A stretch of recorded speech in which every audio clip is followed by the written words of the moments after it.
si V-Mobile sa internet habang ginagawa ko yung isang school project ko.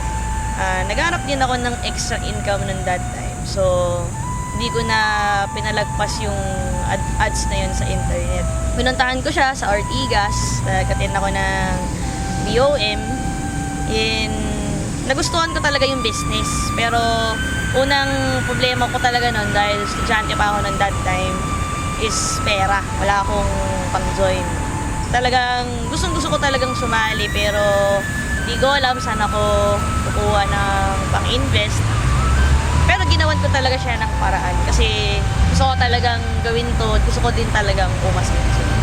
Nung simula ako dito sa V-Mobile, talagang nahirapan ako kasi konti lang yung kakilala ko, mahihain din akong tao, so hindi ko alam paano ko talaga sisimulan yung business. So, ang ginawa ko talaga, naisip ko talagang gawin is umattend ako ng training para matutunan ko paano gawin yung business. Simple lang yung family namin, talagang budget lahat ng bagay. Hindi ako makahingi sa parents ko ng panglabas, pangbili ng mga gamit. So, kaya naisip ko magkaroon ng pagkakaitaan kasi gusto ko talagang bumili ng mga gamit para sa sarili ko, mga gadgets, damit, and syempre marami din po akong pangarap sa buhay. Naisip ko, kahit na meron akong mga leaders, meron company, meron training, I know na kailangan mag-depend ako sa sarili ko. Kailangan ako mismo meron akong believe sa sarili ko na kaya kong gawin. Kasi kung nagawa ng iba, alam kong kaya ko rin. So, ginawa ko lahat ng pwede kong gawin. Nag-research ako ng trainings, at nagbasa ako ng mga books, at nag-ask din ako ng mga advices and opinions sa mga successful na tao. So, by that, nakakuha ko ng mga tips and techniques, in-apply ko lang siya doon sa aking business, and hindi ko napansin na effective talaga siya and talagang magbo-boom yung business. Ang sarap ng feeling kasi di ko expect na aabot pa doon yung income ko sa business kasi ang akala ko lang talaga extra income, so akala ko maliit lang yung kita, pero di ko expect na aabot pala talaga siya ng milyon. Kung talagang seryosohin mo yung business, seryoso talaga yung ibabalik niya sa'yo. Nakuha ko yung unang sasakyan ko after 1 year mahigit ko sa business kasi part-time pa lang ako noon, estudyante pa lang ako noon. Yung first car ko, Mitsubishi Galant, actually second hand pa lang ngayon. And siguro mga around less than 200,000 yung bili ko doon. So because of that car, doon na nagsimulang mag-expand yung network ko kasi nakita na rin ng mga iba, nagkaroon ng resulta at nakapunta rin ako sa mga ibang place. So after few months, siguro sabihin natin na after 6 months na pinalitan ko siya ng Ford Expedition kasi gusto ko ng malaking sasakyan para magmukha naman ako malaki. Iba kasi yung feeling pag naka-expedition ka. After ko mag second hand ng kotse, naisip ko naman mag brand new para yung kakaibang feeling.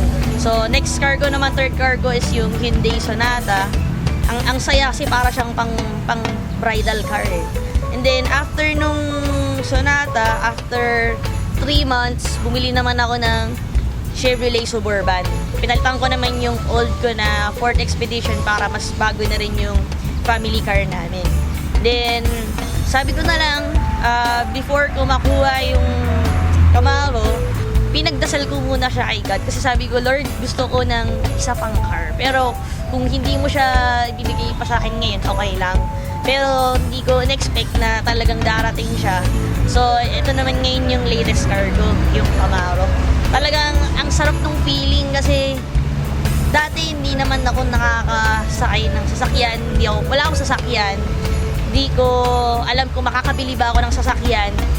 Hindi ko rin dati na-experience na pumasok ng showroom at from that day is pwede ka nang bumili ng sasakyan. Nung una pa nga, ayaw ko pansinin ng mga agents kasi siguro akala nila isa lang ang musmus na bata. Pero di lang nila alam na ako na pala yung bibili ng sasakyan.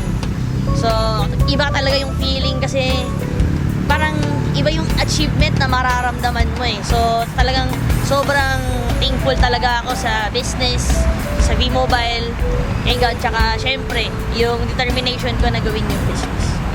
Sa lahat ng nag-reject sa akin, maraming salamat kasi dahil sa inyo, lalong lumakas yung loob ko na gawin yung negosyo at matunayan sa mga hindi naniniwala sa akin na kaya kong gawin yung business with or without you. Dahil sa inyo, yung spirit ko na gawin yung business talagang sobrang grabe.